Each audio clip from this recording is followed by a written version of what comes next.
الحمد لله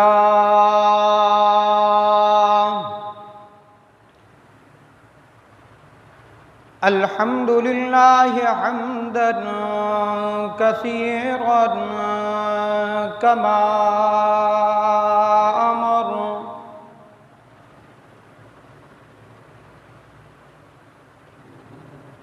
ونشهد أن لا إله إلا الله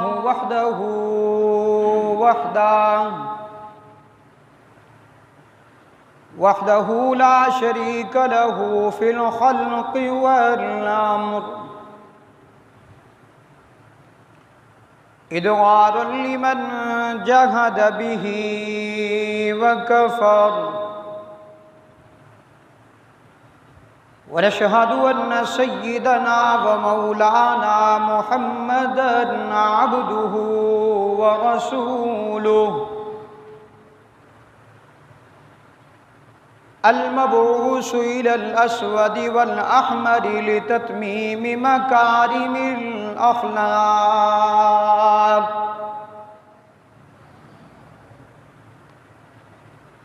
لا يخلق نبي ولا رسول بعده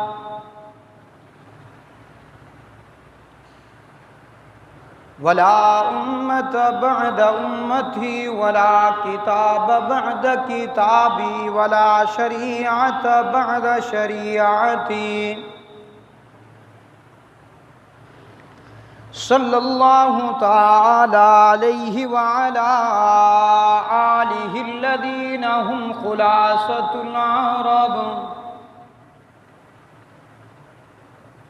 خلاصة العرب الأرباء وخير الخلائق بعد الأنبياء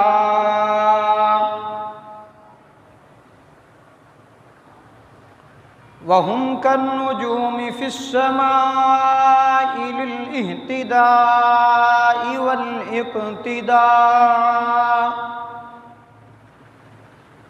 وهم مفاتيح الرحمة ومصابيح الغرر أعوذ بالله من الشيطان الرجيم بسم الله الرحمن الرحيم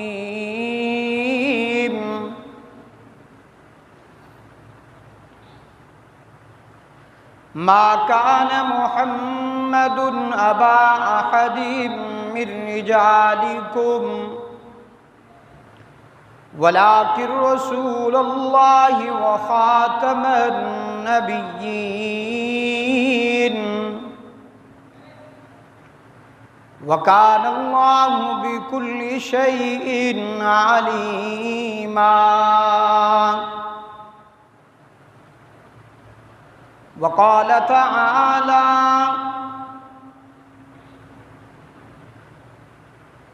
وما أرسلناك إلا رحمة للعالمين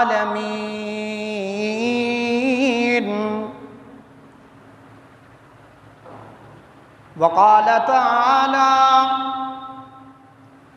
إنا أعطيناك الكوثر فصل لربك وانحر إن شانئك هو الأبتر وقال في موضع آخر تبت يدا أبي لهب وتب ما أغنى عنه ماله وما كسب سيصلى نارا ذات لهب وامرأته حمالة الحطب في جيدها حبل من مسد وقال النبي صلى الله عليه وسلم من يريد الله به خيرا يفقهه في الدين وقال النبي صلى الله عليه وسلم لا يؤمن أحدكم حتى أكون أحب إليه من والده لا يؤمن أحدكم حتى أكون أحب إليه من والده وولده والناس أجمعين. وقال النبي صلى الله عليه وسلم لا يؤمن أحدكم حتى أكون هواه تبعا لما جئت به. رب اشرح لي صدري ويسر لي أمري واحلل عقدة من لساني يفقهوا قولي. رب زدنی علما رب زدنی علما رب زدنی علما. درود پاک پڑھ لیجیے. اللہم صل علی محمد وعلی آل محمد کما صلیت علی ابراہیم وعلی آل ابراہیم انک حمید مجید. اللہم بارک علی محمد وعلی آل محمد کما بارکت علی ابراہیم وعلی آل ابراہیم انک حمید مجید. میرے واجب الاحترام سامعین محترم، آن کی تھی کو ہلکی جی کو واجب الاحترام سامعین محترم، بزرگوں، بھائیوں، دوستوں، آج یہاں ہم جامعہ مسجد ابراہیمی جلال آباد میں جمعہ کی نشست میں جمع ہیں، اور آج کا یہ جمعہ ماہ صفر المظفر سن 1445 ہجری کا چوتھا جمعۃ المبارک ہے. اسی طرح ماہ ستمبر سن 2023 کا آج دوسرا جمعۃ المبارک ہے. دعا ہے رب العالمین مجھ گناہگار کو صحیح حق سچ کہنے کی اور پھر ہم سب کو اس پہ عمل کرنے کی توفیق عطا فرمائے. بہت خوش نصیب حضرات ہیں جو پہلے تشریف لائے ہیں. پہلی صف کا ثواب بہت قسمت والوں کو ملتا ہے. ہم اس رب العالمین کا جتنا شکر ادا کریں کم ہے کہ اس نے ہمیں اپنے در پر آنے کی سب سے پہلے آنے میں توفیق دی ہے. کئی مرتبہ میں نے یہ بات عرض کی ہے کہ اس میں میرا اور آپ کا کوئی کمال نہیں ہے. ہم اس پر غرور و تکبر سے کام نہ لیں بلکہ اس پر عاجزی اور انکساری اور شکر سے کام لیں. بہت ساری دنیا اس ٹائم باہر دنیاوی مصروفیات میں ہے، اور اگر میں یہ بات کہہ دوں تو غلط نہیں ہوگی. آپ حضرات بھی اپنے گھر میں اسی کو بلاتے ہیں اور اسی کو آنے دیتے ہیں جس سے آپ کو سب سے زیادہ محبت ہوتی ہے، انس ہوتا ہے. کوئی ایرے غیرے کو اپنے گھر میں نہیں لاتا. رب العالمین بھی اپنے گھر میں اسی کو آنے کی توفیق عطا فرماتے ہیں جس رب العالمین کو جس سے محبت ہوتی ہے. بہرحال میں نے قرآن مجید والفرقان الحمید سے جو مقامات آپ کے سامنے پڑھے ہیں انشاءاللہ اسی پر گفتگو ہوگی. میرے آج کا جمعے کا عنوان اور موضوع عقیدہ ختم نبوت ہے، تحفظ ختم نبوت ہے. بلا تمہید میں اپنی بات کا آغاز کرتا ہوں. اسلام کے بنیادی اراکین میں سب سے پہلا رکن جو ہے وہ کلمہ ہے، توحید ہے.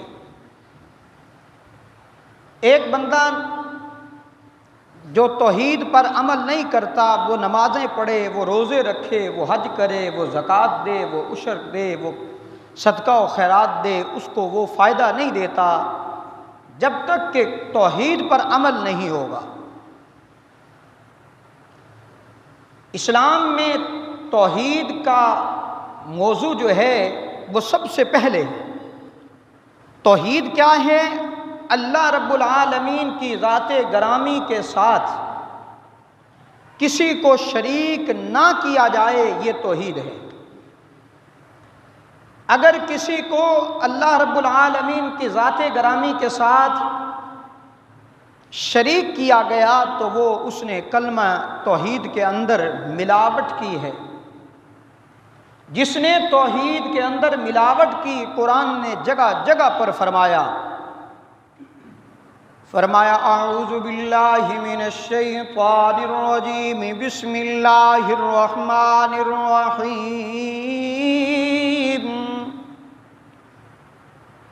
ان اللہ لا یغفر ان یشرک بہ ویغفر ما دون ذلک لمن یشاء۔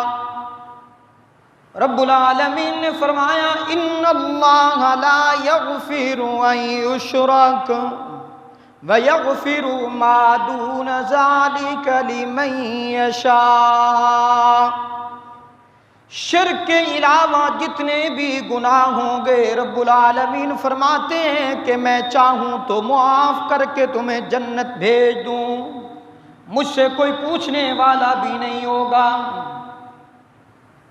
لیکن جس نے شرک کیا اس کے ساتھ میرا معاملہ بڑا سخت ہوگا۔ لقمان حکیم نے بھی اپنے بیٹوں کو نصیحت کرتے ہوئے فرمایا تھا نا، وَإِذْ قَالَ لُقْمَانُ لِابْنِهِ وَهُوَ يَعِظُهُ لَا تُشْرِكْ بِاللَّهِ، بیٹا میں تمہیں وصیت کرتا ہوں، تمہیں نصیحت کرتا ہوں کہ توحید میں ملاوٹ نہ آنے پائے۔ جب بھی تمہیں توحید میں تم نے ملاوٹ کی تو پھر تمہارا معاملہ بڑا سخت ہو جائے گا۔ توحید کے اندر کسی کو شریک نہیں کیا جائے گا۔ جس طرح توحید ہمارا ایمان کا حصہ ہے، اسی طرح ہمارا رسالت مآب صلی اللہ علیہ وسلم پر ایمان لانا بھی ہمارا ایمان کے اندر حصہ ہے۔ پھر صرف حضور علیہ الصلوۃ والسلام کو نبی تسلیم کر لینا یہ بات کافی نہیں ہے۔ جس طرح کہ اللہ کے ساتھ کسی کو شریک نہیں کیا جائے گا، اسی طرح رحمت عالم صلی اللہ علیہ وسلم کی نبوت میں ختم نبوت پر ایمان رکھنا یہ مسلمان کا ایمان ہے۔ اگر اس میں بھی ایمان میں ختم نبوت کے معاملے میں اگر لچک کی تو اس کا ایمان ڈاواڈول ہو گیا۔ ختم نبوت بھی مسلمان کا اثاثہ ایمانی ہے۔ میں نے قرآن مجید سے ایک پہلے مقام سے تلاوت کیا۔ رب العالمین نے فرمایا ما کان محمد ابا احد من رجالکم ولکن رسول اللہ وخاتم النبیین۔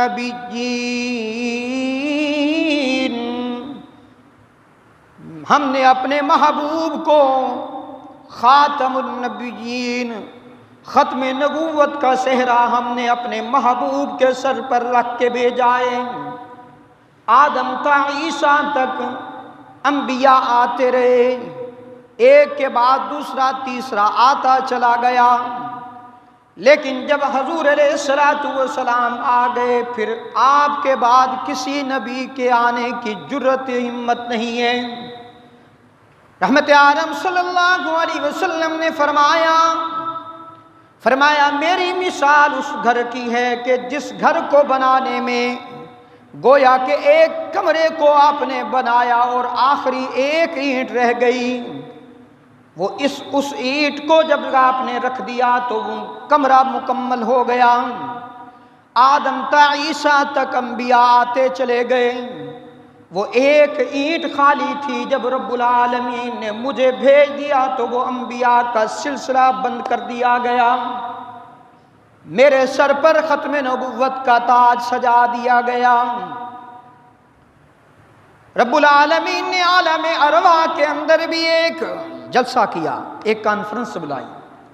اس کانفرنس کے اندر صرف انبیاء علیہ السلام کی روحوں کو جمع کیا، آدم سے لے کر رحمت عالم صلی اللہ علیہ وسلم تک تمام انبیاء کی روحوں کو جمع کیا۔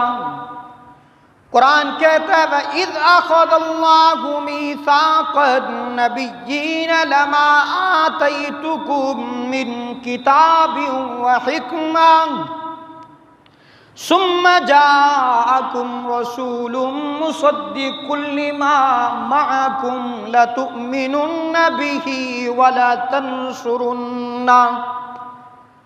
آدم سے عیسیٰ تک سن لو، تم میرے نبی ہو، میں تمہیں نبوت دے کر دنیا میں بھیجوں گا، لیکن شرط ایک ہوگی کہ جب تم نے دنیا میں جانا ہے تو میرے آخری رسول محمد عربی صلی اللہ علیہ وسلم کی نبوت کے تذکرے کرنے ہیں، بشارت دینی ہے، خوشخبریاں دینی ہے کہ وہ آخری آنے والا آئے گا نا۔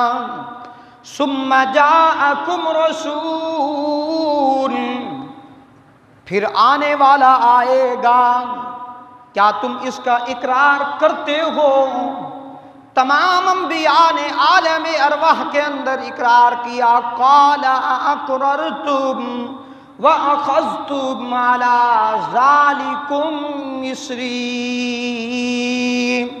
قالوا اقررنا قال فاشهدوا وانا معكم من الشاہدین۔ رب العالمین ہم اقرار کرتے ہیں کہ اس آخری نبی کا تذکرہ بھی کریں گے، اس پہ ایمان بھی لائیں گے، اس کی بشارتیں بھی سنائیں گے نا۔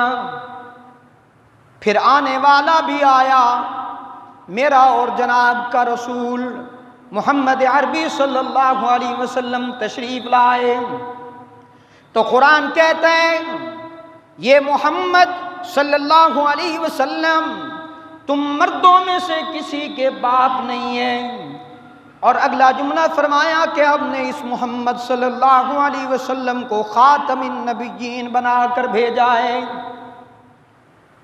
رحمت عالم صلی اللہ علیہ وسلم، اس آیت کے پس منظر میں ایک واقعہ ذکر کرنا ضروری سمجھتا ہوں۔ رحمت عالم صلی اللہ علیہ وسلم حضرت زید بن حارثہ کو اپنا بیٹا بنایا ہوا تھا، منہ سے بیٹا کہتے تھے، اور اپنی پھوپھی ذات لڑکی کا ان سے نکاح کیا، نبھا نہ ہو سکا، طلاق ہو گئی۔ اس کے بعد اللہ کے رسول صلی اللہ علیہ وسلم نے خود ان سے نکاح کیا۔ کہنے والوں نے اعتراض کیا کہ عجیب شریعت ہے، سمجھ سے بالا تر ہے کہ اپنی نو سے بھی کوئی نکاح کیا کرتا ہے، شادی کیا کرتا ہے۔ جب یہ آواز بلند ہوئی، جہاں جہاں اللہ کے رسول صلی اللہ علیہ وسلم پر مشرکین نے یا یہود و نصارہ نے انگلیاں اٹھائی ہیں، قرآن نازل ہوا ہے، قرآن نازل ہوا۔ یہاں انگلی اٹھا رہے ہیں کہ یہ کام ان کی شریعت کے مطابق ہو رہا ہے، یہ کیسی شریعت ہے؟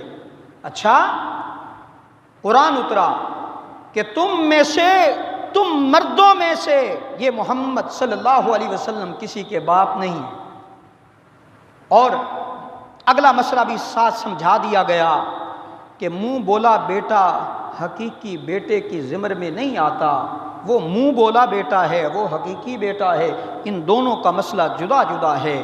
وہ حقیقی ہے تو حقیقی کے ساتھ جو منہ بولا ہے وہ دونوں برابر نہیں ہو سکتے۔ بہرحال ختم نبوت کی بات کر رہا ہوں۔ رحمت عالم صلی اللہ علیہ وسلم نے اپنے مکہ سے مدینہ کا سفر کیا۔ مدینہ طیبہ میں اللہ کے رسول صلی اللہ علیہ وسلم کے زندگی میں رہتے ہوئے کئی ایسے لعین تھے جنہوں نے نبوت کا دعویٰ کیا۔ مسلمہ کذاب، جس نے بہت بڑا بدماش، جس نے اللہ کے رسول صلی اللہ علیہ وسلم کو پیغام بھیجا کہ آقا اگر آپ میرے ساتھ کمپرومائز کر لیں تو میں نبوت کا اعلان نہیں کروں گا۔ برخاست ہو جاتا ہوں، دستربدار ہو جاتا ہوں۔ وہ مذاکرات کیا تھے؟ کہنے لگا کہ آپ اپنی زندگی میں یہ لکھ کر دے دیجئے کہ میرے بعد مسیلمہ کذاب جو ہے وہ خلافت سنبھالے گا۔ اچھا، اگر تو نے ہی خلافت سنبھالنی تھی تو پھر ابو بکر عمر کا کیا بنے گا؟ رحمت عالم صلی اللہ علیہ وسلم نے فرمایا، پیغام بھیجا کہ اس کو کہہ دو کہ تیرے ساتھ میرے کوئی مذاکرات نہیں۔ اس نے اپنی نبوت کا اعلان کیا۔ اللہ کے رسول صلی اللہ علیہ وسلم کے بعد اسود انسی تھا، اس نے بھی نبوت کا دعویٰ کیا۔ کئی ایسے بدبخت کھڑے ہوئے جنہوں نے نبوت کے اعلان کیے۔ تو عرض کر رہا ہوں کہ اللہ کے رسول کی شان اقدس میں اگر کبھی کسی نے بھی گستاخی کی تو پہلے تو قرآن اترا، پھر رحمت عالم صلی اللہ علیہ وسلم نے اپنی زندگی میں ان کے سر قلم کروائے ہیں۔ رحمت عالم صلی اللہ علیہ وسلم کی گود مبارک میں جناب ابراہیم پیغمبر علیہ السلام کے وہ لخت جگر بیٹا، چھوٹا بیٹا، پیغمبر کی گود میں دنیا سے پردہ فرما گئے، فوت ہو گئے۔ اللہ کے رسول کی آنکھوں سے آنسو بہے۔ مشرکین نے ایک آواز بلند کی، کہنے لگے کہ ابو جہل عتبہ شیبہ ایک دوسرے کو کہنے لگے، اور باقی مشرکین بھی اور یہود و نصارہ بھی کہنے لگے پریشان ہونے کی بات نہیں ہے، اس لیے کہ محمد صلی اللہ علیہ وسلم کی تو نرینہ اولاد ہی دنیا میں نہیں ہے۔ نرینہ اولاد اپنے باپ کا نام بلند کیا کرتی ہے، اب یہاں پر جب اولاد ہی نہیں ہے تو محمد صلی اللہ علیہ وسلم کا نام ہی مٹ جائے گا، نعوذ باللہ۔ اتنا بڑا جملہ کہا۔ رب العالمین نے فرمایا میرے محبوب پریشان ہونے کی ضرورت نہیں ہے، قرآن اترا، فرمایا انا اعطیناک الکوثر فصل لربک وانحر ان شانئک هو الابتر۔ میرا محبوب یہ جو تمہیں کہتے ہیں کہ محمد صلی اللہ علیہ وسلم کا ابتر ہو گئے ہیں، قرآن کہتا ہے ان شانئک هو الابتر، بے شک محبوب تیرا دشمن ہی ناکام ہوگا، نامراد ہوگا، ذلیل و خوار ہوگا۔ میرے محبوب اگر تیری نرینہ اولاد ہم نے تجھ سے لے لیے تو روحانی اولاد ہم تیری قیامت تک اتنی پیدا کر دیں گے کہ جنہوں نے تجھے دیکھا بھی نہیں ہوگا۔ جلال آباد جہانیاں کے لوگوں، جنہوں نے تجھے دیکھا بھی نہیں ہوگا، میرے محبوب تیرے لیے گردنیں کٹانا اپنا فخر سمجھیں گے۔ یہ تو کہتے ہیں کہ اس محمد صلی اللہ علیہ وسلم کا نام نہیں رہے گا۔ رب العالمین نے فرمایا میرے محبوب انہی کا نام مٹ جائے گا، تیرا نام تو میں نے بلند کر دیا ہے۔ وَرَفَعْنَا لَكَ ذِكْرَكَ، میرا محبوب تیرا نام تو میں نے اتنا بلند کر دیا، اتنا بلند کر دیا کہ اگر کلمہ کوئی پڑھے گا لا الہ الا اللہ کہے گا تو محمد الرسول اللہ پڑھنا پڑے گا۔ اگر کوئی اذان میں اللہ اکبر کہے گا تو اشہد ان محمد الرسول اللہ بھی کہنا پڑے گا۔ اگر کوئی نماز میں سبحانک اللہم کہے گا، الحمدللہ رب العالمین کہے گا، تو وہی وہ نماز میں اللہم صلی علی محمد بھی کہے گا۔ جہاں جہاں میرا نام ہوگا میرے محبوب تیرا نام بھی وہی جڑا ہوگا۔ بہرحال عنوان یہ نہیں، آگے چلتا ہوں۔ ابو لہب کہنے لگا، رحمت عالم صلی اللہ علیہ وسلم کی شان اقدس میں گستاخی کی۔ اللہ کے رسول نے یوں انگلی بلند کر کے فرمایا، پڑھو نا پھر قولوا لا الہ الا اللہ تفلحون۔ ابو لہب کہنے لگا، نعوذ باللہ من ذالک، تبا لک یا محمد، تیرے ہاتھ ہلاک ہو جائیں، تیرے ہاتھ ٹوٹ جائیں۔ رب العالمین نے نقط وحی بھیجی، میرا محبوب پریشان ہونے کی بات نہیں ہے۔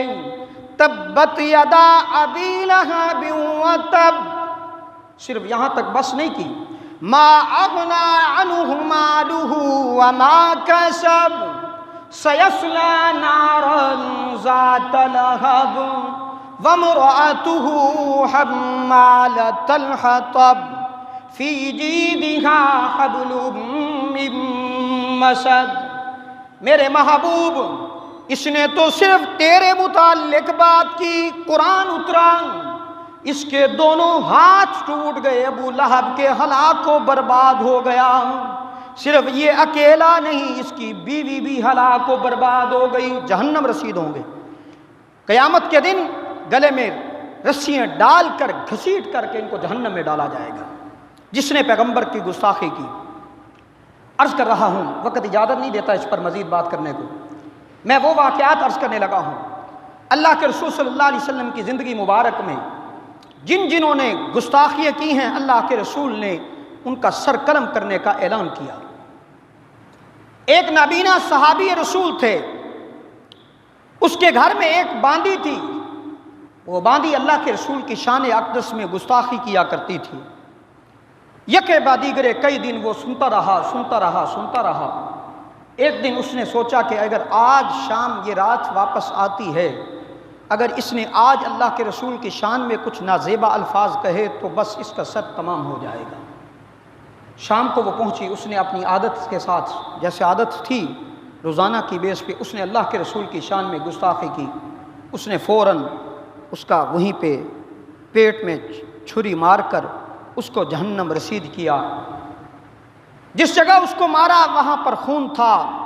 صبح اللہ کے رسول کو اطلاع ملی کہ رات کو وہاں پہ کوئی عورت ماری گئی ہے۔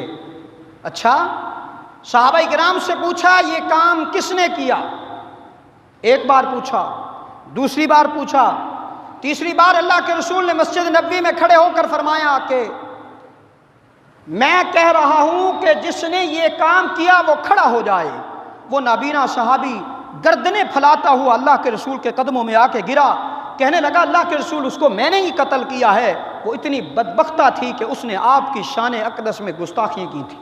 اچھا، ایک اور ایسا لعنتی تھا ابن ابی خطل، یہ مرتد ہو گیا تھا، پہلے اس نے کلمہ پڑھا، اللہ کے رسول نے ایک جگہ پر زکوٰۃ وصول کرنے کے لیے بھیجا، راستے میں یہ بے ایمان ہو گیا اور اب اللہ کے رسول کے پاس اس نے آنا مناسب نہیں سمجھا، تو اس نے وہاں مکہ کا رخ کیا۔ مکہ فتح کے موقع پر میرے دوستو دل پہ ہاتھ رکھ کے سنیے گا، وہ مکہ مکرمہ، وہ بیت اللہ جہاں احرام باندھے ہوئے حاجی والے کو، عمرے والے کو ایک مچھر مارنے کی اجازت نہیں ہے، اور مکہ امن کا شہر ہے، بیت اللہ امن کی جگہ ہے، وہاں کسی کو اجازت نہیں، وہاں کوئی کسی اپنے دشمن کے ساتھ بھی نہیں نمٹ سکتا۔ فتح مکہ کے موقع پر اللہ کے رسول کو اطلاع دی گئی، یا رسول اللہ صلی اللہ علیہ وسلم، ابن ابی خطل بیت اللہ کی غلاف میں، چادر میں لپٹا پڑا ہے، چھپا پڑا ہے۔ اچھا، فرمایا ابن ابی خطل کو یہیں پہ قتل کر دیا جائے، یہ گستاخ رسول ہے، اور قتل کیا گیا اس کو۔ ایک اور اللہ کے رسول صلی اللہ علیہ وسلم نے خیبر کی طرف صحابہ کا لشکر بھیجا، چند صحابہ تھے، فلاں آدمی گستاخ رسول ہے، وہ گستاخی کرتا ہے۔ صحابہ وہاں سے گئے، جو قافلے کے ساتھ اکٹھے ہو کر گئے، ایک صحابی رسول آگے بڑھتا ہے، اس نے اس آدمی کو وصل جہنم کیا، واپس اترنے لگا، سیڑھی سے گرا، اس کا یہ ٹانگ جو تھی وہ ٹوٹی۔ اس صحابی رسول نے اس ٹانگ کے ٹوٹنے پر پرواہ نہیں کی، اس نے وہی ٹانگ ہاتھ میں لی، بھاگتا ہوا، ایک ٹانگ پر بھاگتا ہوا اللہ کے رسول کے قدموں میں آ پہنچا۔ ابھی جو پیدل دوسرے آ رہے تھے وہ بعد میں تھے، یہ خوشی میں پہلے پہنچا۔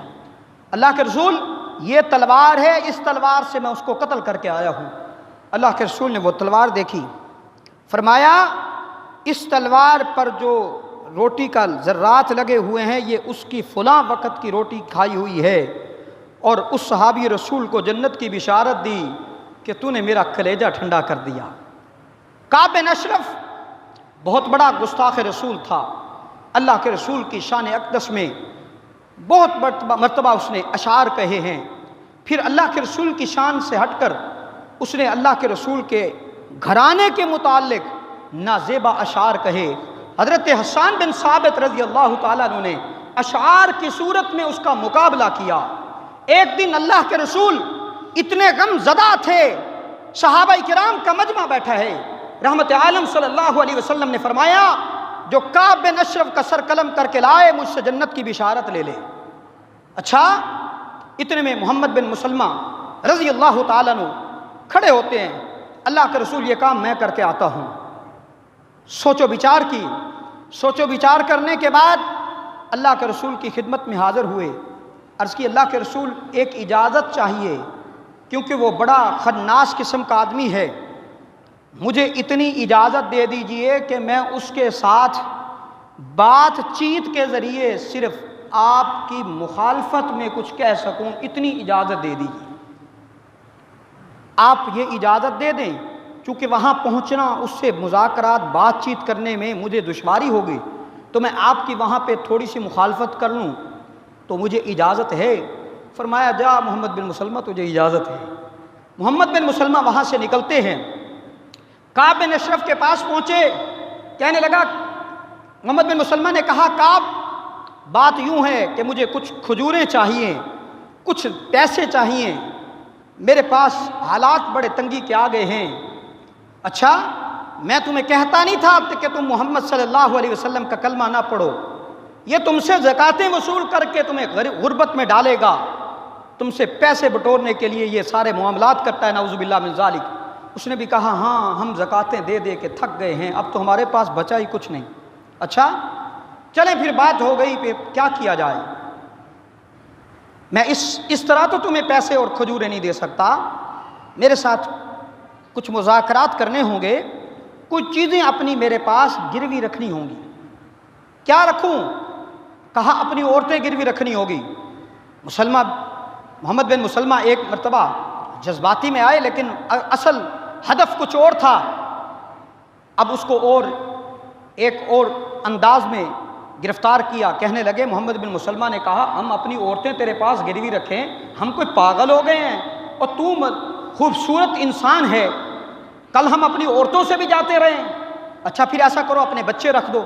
محمد بن مسلمہ نے کہا بچے بھی ہم گروی نہیں رکھ سکتے، کل لوگ ہمیں تانے دیں گے کہ تم نے اپنے بچوں کو گروی رکھا تھا۔ اچھا پھر کیا؟ محمد بن مسلمہ نے کہا میرے پاس اسلحہ ہے، تلوار ہے، وہ رکھ دوں؟ کہا ہاں ٹھیک ہے، اس قسم کی اچھی تلوار میرے پاس ہے۔ کہا ٹھیک ہے، وہ رکھ دو۔ بات چیت ہو گئی کہ فلاں ٹائم میں آؤں گا، تلوار لے کے آؤں گا۔ اللہ کے رسول صلی اللہ علیہ وسلم کو محمد بن مسلمہ نے ساری بات سنائی، اور اسی کعب بن اشرف کا رضائی بھائی تھا۔ محمد بن مسلمہ نے کہا اللہ کے رسول اس کو بھی میرے ساتھ بھیجیں، اس کو بھی اجازت دیں، ہم اکٹھے جاتے ہیں، کام تھوڑا سا مشکل لگ رہا ہے۔ اچھا چلو چلے جائیے۔ اب یہ حضرات رات کا وقت ہے، محمد بن مسلمہ نے آواز دی کعب نیچے آ جا، میں محمد بن مسلمہ آ گیا ہوں۔ اچھا چلو ٹھہر، میں آ رہا ہوں۔ اتنے میں اس کی بیوی کعب بن اشرف کی بیوی نے کہا یہ آواز خوفناک ہے، تھوڑا سا عقل سے بھی کام لے۔ کعب کہنے لگا نہیں، یہ تو اب ہمارا ہو چکا ہے، یہ محمد صلی اللہ علیہ وسلم سے ٹوٹ چکا ہے، اور یہ تو پکا ہمارا ہو گیا۔ اچھا چلیں، نیچے آتا ہے، ابھی آ کے بیٹھا، محمد بن مسلمہ پیچھے سے آتے ہیں، آ کر اس کے سر کو سونگھتے ہیں، کہنے لگے کعب خوشبو بڑی پیاری ہے، تیرے بال بھی عمدہ ہیں، خوشبو بھی بڑی پیاری ہے۔ پھر ادھر ہٹ گئے، پلان تھا نا پلان، تو پھر واپس آئے، دوسری مرتبہ پھر کہا میں تیرے بال سونگھ سکتا ہوں، خوشبو بڑی عمدہ آ رہی ہے۔ کعب نے کہا چوڑا ہو گیا، اس نے کہا ہاں بھائی سونگھ لے بھائی تو۔ تیسری مرتبہ پھر پلان کے مطابق بات تھی کہ میں اس کا سر پکڑوں گا اور تم نے اس کی گردن اڑانی ہے۔ حضرت محمد بن مسلمہ نے یوں اس کا سر پکڑا مضبوطی کے ساتھ، اور باقی دو صحابہ جو ساتھ تھے انہوں نے اس کی گردن اڑائی۔ رحمت عالم صلی اللہ علیہ وسلم کے پاس پہنچے، اللہ کے رسول ہم یہ کام کر کے آ گئے ہیں۔ فرمایا جو یہ کام کر کے آیا ہے مجھ سے جنت کی بشارت لے لے۔ تو عرض یہ کر رہا ہوں گستاخ رسول کے لیے کوئی نرمی نہیں ہے۔ 7 ستمبر 1974 کو ہمارے ملک میں ایک قانون بنا، ختم نبوت کا قانون پاس ہوا۔ ہماری نوجوان نسل کو آج سوشل میڈیا، موبائل، ٹیلی ویژن، وی سی آر، فلموں ڈراموں سے فرصت ملے تو یہ سنے اور پڑھے کہ ختم نبوت کا قانون کوئی یوں نہیں ہمیں حلوے کی پلیٹ کی طرح ہمیں پلیٹ میں ڈش میں لا کر رکھ دیا گیا ہو، میں دے دیا گیا ہو، ایسا نہیں ہوا۔ اس کے لیے تقریباً 100 سال کی تحریک چلی ہے، لیکن میں مختصر کر رہا ہوں۔ سن 1953 کا وہ دور آیا۔ 1952 کے اندر محمود مرزا، ایک غلام قادیانی کا چہیتا، اس نے ایک آواز لگائی، اس نے کہا یہ صوبہ بلوچستان اب ہمارا ہو گیا، ہم اس میں اپنی احمدیت پھیلائیں گے۔ سید عطا اللہ شاہ بخاری رحمۃ اللہ علیہ نے فرمایا 1952 یہ 52 کا سال تمہارا ہوا، 53 کا سال ہمارا ہوا، 53 کا سال آ پہنچا۔ اب یہ تحریک ایسا ایسا بڑھتی چلی گئی۔ اب اس وقت کا جو ایک وزیر اعظم تھا خواجہ نظام الدین، اس کے ساتھ معاملات ہوئے، لیکن وہ ان کی بات پر نہ آیا، اور معاملہ یہاں تک چلا گیا کہ سن 53 کی تحریک کے اندر لاہور کے روڈوں پر 10,000 نوجوانوں نے اپنی جانوں کا نذرانہ پیش کیا اسی ختم نبوت کے قانون کے لیے 1953 کے اندر۔ پھر وہ وقت بھی آیا، چلتے چلتے 1974 سے قبل 1970 کا جب الیکشن آتا ہے، بھٹو نے ایک آواز لگائی کہ اگر مجھے جتا دیا جائے تو میں یہ نوجوانوں کے لیے خصوصی بات کر رہا ہوں کہ یہ جو طلباء تنظیمیں ہیں کالجوں یونیورسٹیوں میں ان کو بحال کر دوں گا۔ اس میں ایک قادیانی گروپ تھا، ایک ہمارے مسلمان نوجوانوں کا گروپ تھا، وہ نوجوان مسلمان کامیاب ہو گئے۔ پھر انہوں نے سوچا کہ اب ہم سوات کی طرف سفر کرتے ہیں، وہاں جا کر ہم سیر و تفریح کر کے آتے ہیں۔ جب یہ خیبر میل یہاں ملتان سے جاتی تھی، نشتر کالج کے طلباء تھے، تو یہاں سے وہ خیبر میل پہ جا کے ٹکٹ کروانے پہنچے تو وہاں پہ سیٹ اس کی نہ ملی۔ آخر چناب ایکسپریس تھی، اس پہ انہوں نے اپنی سیٹیں کرائی۔ براستہ چناب فیصل آباد انہوں نے پشاور جانا تھا، تو جب چناب پر پہنچے تو قادیانیوں کی روش تھی کہ وہاں جو بھی گاڑی رکتی اس کو اپنے لٹریچر دیتے تھے آنے اور جانے والوں کو۔ ان نوجوانوں نے جب لٹریچر دیکھا تو انہوں نے وہاں نعرہ بازی کی، تاجدار ختم نبوت، آپ بھی کہیے زندہ باد۔ انہوں نے نعرہ بلند کیا۔ اس وقت قادیانیوں کے ہاتھ میں 1.5 سیکنڈ کا سٹاپ تھا، یہ نوجوان تو نہ آئے، لیکن بعد میں ان کے انتظار میں سرگودا سے لے کر جھنگ، یہ سارا چریوٹ، یہ سارا اسٹیشنوں پر قادیانیوں نے اپنے بندے کھڑے کیے ہوئے تھے۔ آخر وہ وقت آیا کہ وہاں نوجوان اسٹوڈنٹ نشتر کالج کے طلباء کو وہاں مار مار کے زخمی کیا گیا، کئی طلباء شہید بھی ہوئے۔ وہاں سے جو تحریک اٹھی تو پھر وہ تحریک پارلیمنٹ میں جا پہنچی۔ بھٹو مجبور ہو گیا تھا کہ اب میں کیا کروں، اس نے ایک آئینی راستہ دیا کہ اس معاملے کو آئین کی طرف لے جایا جائے۔